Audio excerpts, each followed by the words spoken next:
ચોક અને સિંગરપુર વિસ્તારમાં રાત્રે 8 થી 10 બાઇક સહિતના વાહનો પર ફટકા સળિયા નીકળેલા અસામાજિક તત્વોએ પહેલા સિંગરપુર ગોવિંદનગર વિસ્તારમાં વાહનોમાં તોડફોડ કરી બાદમાં ચોક બજાર બહુચરનગર પાસે તોડફોડ કરી કેટલાક લોકો પર હુમલો પણ કર્યો હતો.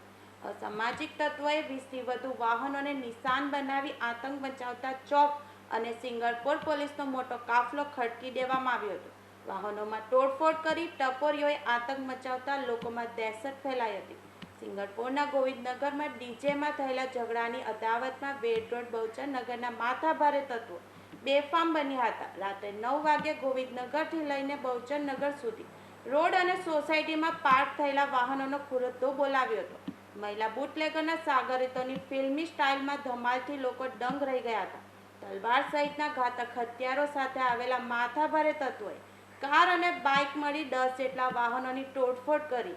સિંગરપુર પોલીસે ગુનો નોંધી વધુ તપાસ હાથ ધરી હતી.